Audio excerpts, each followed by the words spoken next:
Du mal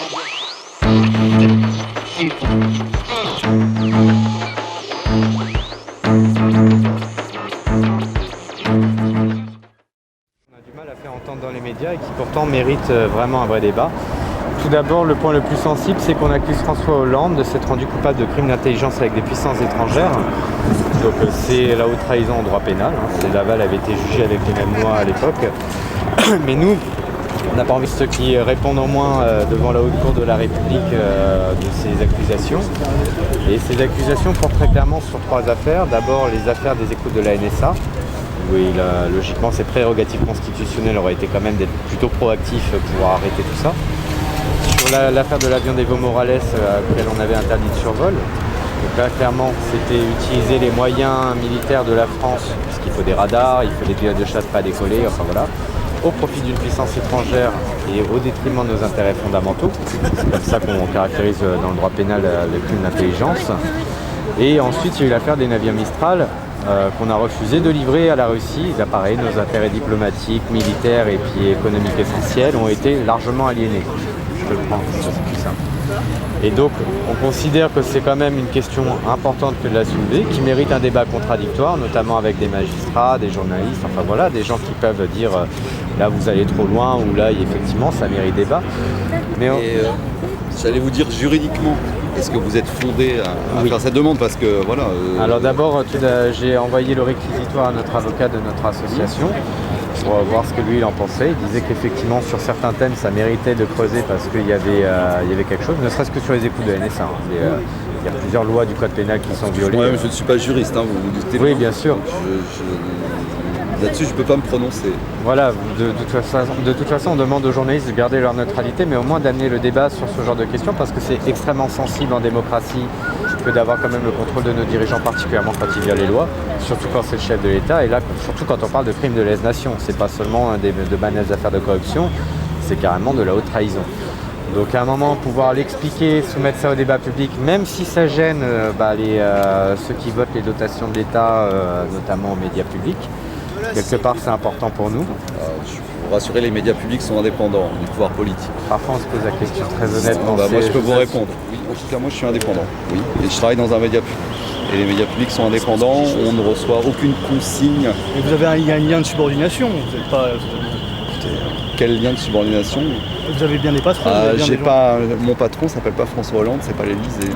Et alors donc, il y a d'autres revendications qu'on voulait porter aussi, puisqu'on a fait une marche de 430 km quand même pour arriver jusqu'à vous. Donc j'étais avec Sylvain Isole qui est planqué là-bas. Sylvain, donc on a interrogé toute la population. Là, c'était pas des militants qu'on a vus, c'était pas du tout des gens, des activistes comme nous.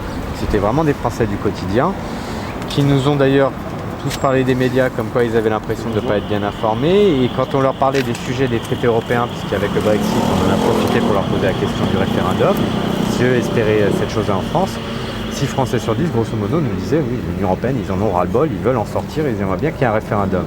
Or quand les médias publics comme privés présentent la question de la sortie des traités européens, et nos politiciens n'en parlons même pas, on nous dresse l'épouvantail du Front National pour nous dire que c'est un sujet populiste ou carrément d'extrême droite, donc on peut même plus traiter la question correctement. Le problème de ce dialogue, c'est que c'est on nous dit. Moi je suis pas Sur la question du traité européen, en tout cas, ce que je peux vous dire, c'est que les Français se sentent désinformés, et c'est vrai. Il n'y a aucun média, ne serait-ce que public. Pour moi, le rôle du public, c'est pas de faire du comme le privé, c'est de faire de l'éducation populaire un peu. Les Français ne connaissent pas les traités, donc ils sont incapables de faire le lien entre le chômage de masse qui est lié au fait que l'euro n'est pas dans une zone monétaire optimale. Ça, ils ne connaissent pas ces trucs-là. Ils ne savent pas que les taux de change, ça a un rôle. Ils ne savent pas que le libre-échange, ça n'aide absolument pas et que c'est organisé par traité. Ils ne savent pas que les traités promeuvent la libre circulation des capitaux et qu'on ne peut pas réguler aux frontières des capitaux et que ça n'aide pas non plus. On peut avoir des avis différents là-dessus. Non, mais au moins, il faut avoir ne serait-ce qu'une discussion économique avec des vrais opposants. C'est-à-dire que si on a des libéraux qui parlent entre eux pour dire l'Union Européenne c'est bien parce que ça promeut tel modèle économique, mais sur les entournures, les points de détail, on n'est pas d'accord, c'est pas un débat. Comment vous dire, on ne prend pas de position nous-mêmes politique. On est journaliste, on ne fait qu'inviter des gens justement à s'exprimer. On ne donne pas, moi je ne donne pas mon propre avis quand je m'exprime à la radio. Non, Vous en mais doutez bien. on sent la couleur finalement de ce qu'on appelle souvent une pensée unique. Non pas par rapport à l'avis que peuvent parfois donner les journalistes, même s'il y en a certains qui parfois se comportent vraiment mal dans leur façon de travailler, mais c'est plutôt sur le fait que quand vous invitez les mêmes personnes... Je ne dirais pas que tous les journalistes travaillent bien, évidemment, mais en revanche, la pensée unique, etc., enfin, on ne donne pas notre avis. Oui. Franchement, enfin, c'est pour ça que je me considère indépendant. Je donne pas mon avis. Je vous attaque pas vous personnellement. Hein, j'entends bien. Je suis je suis un des 4000 salariés de Radio France. Voilà, mais je vous fais juste aussi le relais, pas seulement de nous, nos opinions, mais aussi ce qu'on a collecté. Il va y avoir, je vous dis, plus de 200 témoignages enregistrés en format vidéo audio. J'espère que ça vous intéressera d'ailleurs, parce qu'il y en a certains qui sont vraiment intéressants. Et ce que vraiment ça a été le déficit de légitimité des médias publics comme privés était quand même très prégnant dans la population française. Et si chez les activistes à plus forte raison, on peut se dire que c'est pas tout à fait normal, qu'il y a quand même à un moment une introspection à se faire dans le métier. Ça paraît logique. Pourquoi par exemple sur la question des traités européens, quand on parle d'en sortir, on nous présente que M. Mélenchon d'un côté ou Mme Le Pen, qui ont chacun des positions assez clivantes. D'autres politiciens alternatifs, on les entend pas, des intellectuels alternatifs. Je pense quand même que vous ne pouvez pas résumer les choses à ça. Je pense qu'on entend quand même, il y a une pluralité, il y a quand même une pluralité d'avis. Les invités ne sont pas tous les mêmes. Il n'y a pas que M. Mélenchon, Mme Le Pen ou... Il y a une très forte surexposition des personnalités politiques à la base du PS ou anciennement de l'UMP. Alors, après, il y a, et là je vous invite à vous rendre au CSA, Conseil supérieur de l'audiovisuel, qui nous adresse des consignes très très claires, qui nous sanctionne si on ne les respecte pas sur les temps de parole. Et je peux vous dire que c'est très compliqué à respecter pour les médias audiovisuels. Oui, mais c'est que le temps dans les périodes électorales. Qui correspondent mais y compris, ça va plusieurs mois, voire un an avant une élection, qui correspondent à la représentation des partis politiques, à leur poids politique, par exemple leur représentation à l'Assemblée, etc. Est-ce que si je vous dis qu'il y a plusieurs centaines de milliers de gens sur les réseaux sociaux qui font partie des abstentionnistes, mais qui sont extrêmement politisés, qui s'intéressent à la géopolitique, à l'économie, à la démocratie, enfin des sujets qui d'habitude sont quand même assez difficiles à aborder, mais ils sont vraiment bons. Ils ne sont pas encartés dans des partis, ils n'ont pas de poids parce qu'ils n'existent pas, parce qu'on n'a pas de représentation claire. On ne reçoit pas que des membres de partis politiques comme invités à s'exprimer à la radio. Il y a des gens... alors, peut-on être apolitique? Je ne sais pas, c'est un autre débat, je ne rentrerai pas là-dedans. Mais des gens qui ne sont pas encartés. Pas partisans en tout cas. Voilà. J'admets ne pas connaître les règles exactes édictées par le CSA. On est soumis à l'autorité du CSA en la matière. On ne peut pas faire ce qu'on veut. C'est devant CSA qu'on aurait plutôt... Non, mais on les a déjà saisis, mais ils s'en foutent en général. Ils sont nommés. nommés. Le Conseil supérieur de l'audiovisuel. Voilà, mais moi, je peux rien. Le CSA est nommé par qui? Pas par moi. Voilà, mais si on remonte la pyramide, on fait nommer les responsables en général des hautes institutions de contrôle ou de la haute magistrature, etc. Toujours par les mêmes politiciens qui ont des intérêts à ce que ce soit des gens qui aillent quand même plutôt dans leur sens et pas trop dans le sens des opposants, des alternatifs. Donc on retrouve ces mêmes problèmes du serpent qui se mord la queue, avec finalement des difficultés immenses pour toute une alternative politique, pour toute une jeunesse, je dirais même, parce que c'est majoritairement des gens qui ont entre 20 et 40 ans, qui sont des jeunes actifs, qui ont été bercés à l'illusion du mythe européen, du libéralisme, etc. On leur a dit, vous allez voir ce que vous allez voir, ça va être magnifique, ça va être plus de démocratie, moins de guerre, etc. Au final, on a toujours autant de guerres et elles sont même de plus en plus atroces. La France perd même sa neutralité qu'elle avait auparavant jusqu'à Chirac. Donc c'est quand même pas très bon pour nous. On est en train de se fâcher avec des empires comme la Russie parce qu'il faudrait du côté atlantiste. Je ne sais pas si c'est forcément plus intelligent que ça d'être toujours... Il ne s'agit pas d'être pro-russe ou pro-américain, mais d'être un peu neutre au moins. De présenter les faits et à un moment dire eux respectent le droit international, eux pas. Donc, et puis si eux nous espionnent, c'est qu'à la rigueur ils ne sont pas nos copains. Donc c'est déjà des choses qu'on peut un petit peu remettre sur factuellement, c'est dire on présente les faits de façon neutre. J'entends bien, mais cet avis là que vous exprimez, puisque là c'est un avis, c'est une opinion, Là, c'est pas neutre ce que vous me dites. Vous savez, quand C'est on un est avis que vous espionné par exprimez, une que puissance- vous avez tout à fait le droit d'exprimer. Quand on est Mais cet espionné par une avis, puissance cet étrangère, avis, je parle au code de la défense, c'est je l'ai déjà entendu je l'ai déjà entendu dans les médias, y compris des médias concurrents aux miens, des médias privés. Enfin, je crois quand même que ce message, par exemple, entre la Russie et les États-Unis, il me semble qu'il y a des hommes politiques qui portent un petit peu le même message que vous. Il y en a pas beaucoup, faut dire ce qu'il y a. Et puis même, honnêtement, si... De mémoire, François Fillon, Jean-Luc Mélenchon, par exemple. Oui, par Un certain exemple. nombre Mais enfin, pour je sais pas, une je- majorité visible... C'est pas mon qui- sujet de prédilection, je suis au service économie et social. Je suis pas, m'occupe pas des relations internationales, mais je crois quand même que l'opinion que vous exprimez, on l'entend quand même, Un petit me peu. semble-t-il. Elle n'est pas complètement Mais occultée. c'est pas très équilibré, quoi. C'est ça qu'on veut dire. Alors, ça pour... oui, L'équilibre est quand même le plus important pour que les gens puissent se faire une opinion critique, parce que s'ils entendent plus d'un avis que d'un autre, on le voit aux élections présidentielles, on avait fait une corrélation entre les courbes d'audimat de telle personnalité qui était candidate et les choix électoraux des aujourd'hui, Français. le choix, enfin, la possibilité d'information est très large. Vous doutez bien qu'il n'y a pas que l'audiovisuel et que l'audiovisuel public. Les gens peuvent s'informer différemment, ils peuvent s'informer par la presse écrite, ils peuvent s'informer par le biais Oui, mais c'est une d'Internet démarche aussi. Enfin, proactive. Quand on leur demande d'aller chercher sur Internet, par exemple, de l'information plus précise, non seulement ils doivent avoir des références en tête pour s'aider dans leur démarche de recherche d'information, ils doivent connaître quelques sites alternatifs, connaissent la presse étrangère en général qui aussi donne d'autres façons de voir les choses. Et c'est pas aussi simple que ça pour eux parce qu'ils n'ont pas forcément de référence immédiate, surtout quand on a passé une certaine tranche d'âge et qu'on est un petit peu dans on n'est pas exactement dans la même relation Internet que beaucoup de gens qui sont plus jeunes. Et quand on travaille beaucoup, pareil, on n'a pas le temps. On a les gamins à torcher le soir, on doit gérer les factures, etc. C'est compliqué. Donc pourquoi les médias dits passifs, c'est-à-dire la presse quotidienne, la radio et la télé, ont leur rôle à jouer? C'est parce que de façon active, passivement, en tout cas, les Français reçoivent de l'information et ils sont obligés de la croire. Ils n'ont que ça.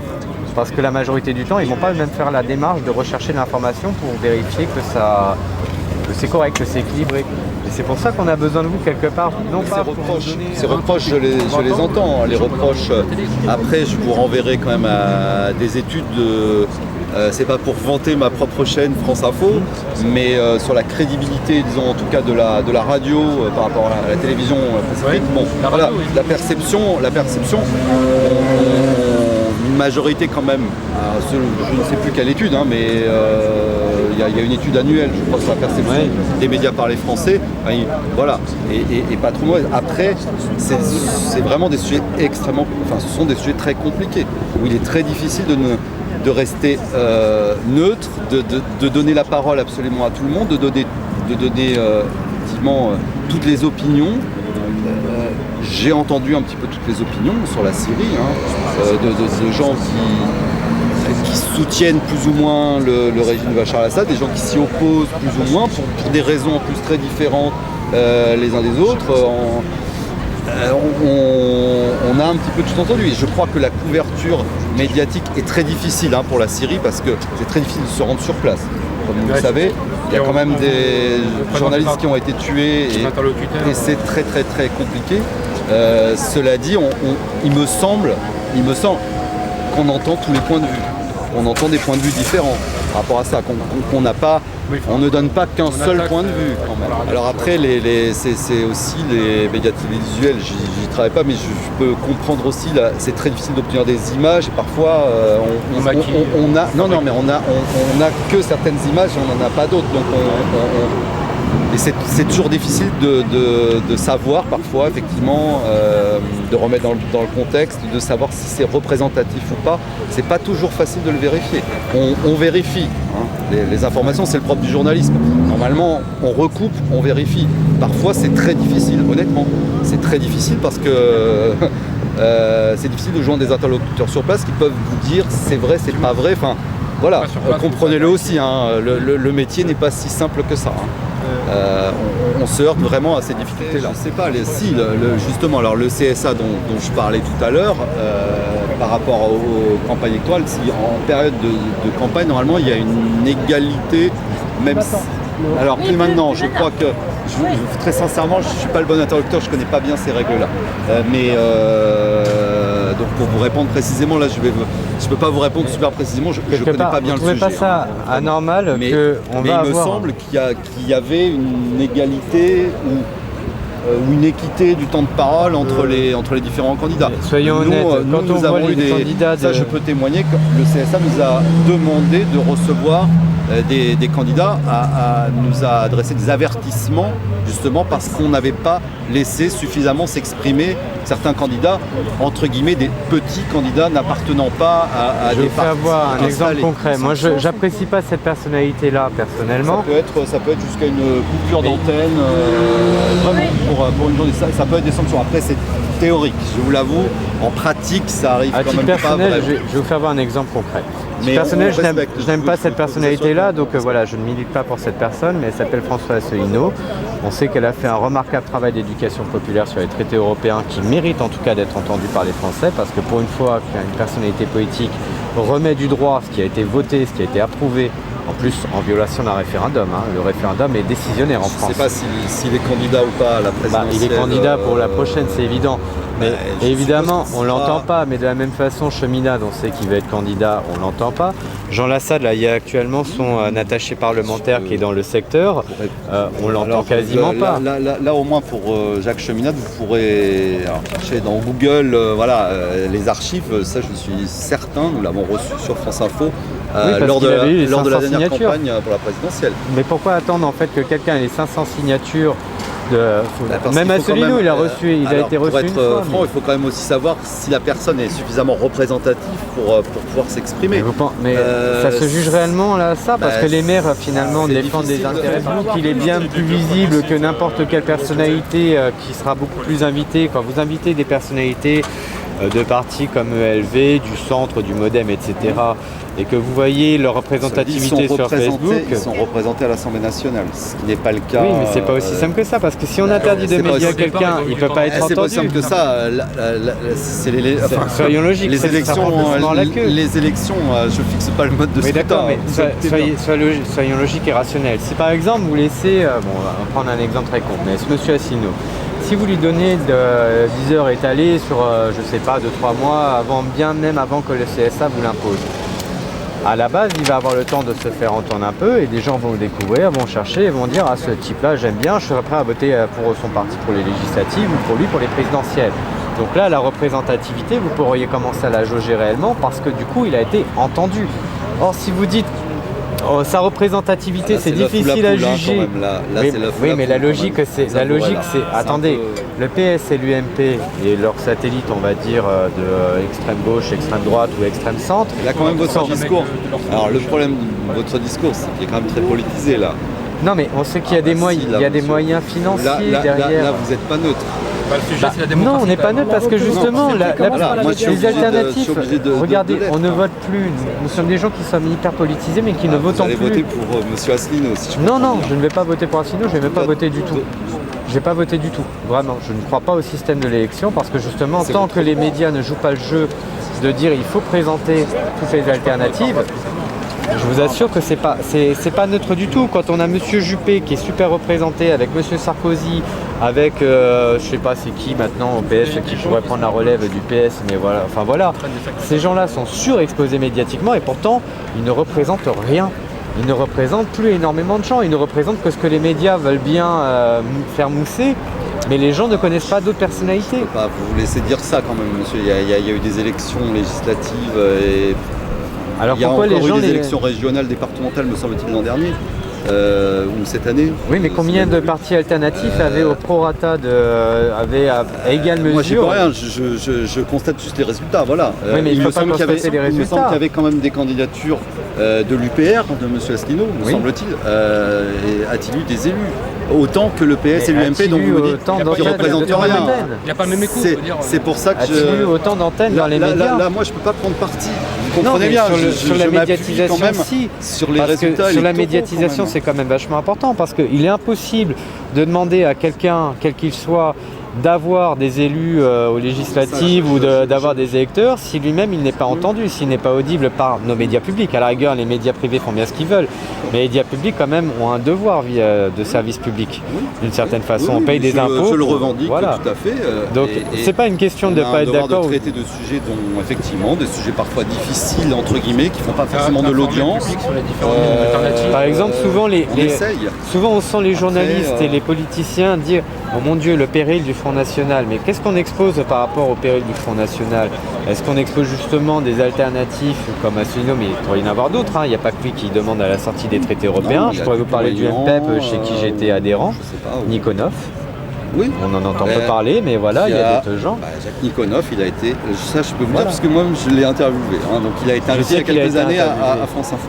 Mais quelque part, quand on veut justement dire il y a d'autres solutions que le FN, pour ceux qui veulent la question de la sortie des traités européens par exemple, il serait peut-être bien de leur faire voir qu'il n'y a pas qu'un épouvantail médiatique qui s'appelle Front National ou Front de gauche pour les opposants, mais dire il y a aussi d'autres alternatives. Je conçois, non mais j'entends votre message. C'est plus logique que de leur dire, je suis pas sourd. Parce que si on leur dit au final pour ne pas avoir le FN au pouvoir, votez PS ou UMP, c'est ça qui est dégueulasse. Parce qu'en fait c'est pousser les gens à dire continuer avec les libéraux et européistes qui nous maintiennent dans les pertes de souveraineté, ce qui est des atteintes profondes à la démocratie quand même. L'autodétermination des peuples, c'est des principes sacrés qui vont jusque dans le droit international. Donc quand on nous dit c'est du populisme, on ne parle jamais de populisme pour les Suisses, ni pour les Islandais, ni pour les Norvégiens. On n'est pas en train de dire qu'ils sont dans le repli sur soi, expression très souvent entendue dans les médias. Il y a un moment, c'est quand même choquant. On parle de démocratie, d'autodétermination des peuples. On n'a même pas le référendum d'initiative populaire en France, qui est un autre des piliers de la souveraineté. Et là, on est en train de perdre tous les acquis en nous disant c'est normal, c'est la mondialisation inévitable, c'est la globalisation. Les Suisses sont heureux comme des pinsons. Ils ont une économie qui carbure, ils ont une démocratie performante. Dans ce que vous dites, on nous dit. Là, c'est pas, ce ne sont pas les médias. Vous tapez sur Google, repli sur soi, vous allez voir ce que ça donne comme occurrence. Et ce sont des hommes politiques qui le disent, c'est pas. Même des journalistes, il y en a quelques-uns aussi qui ont.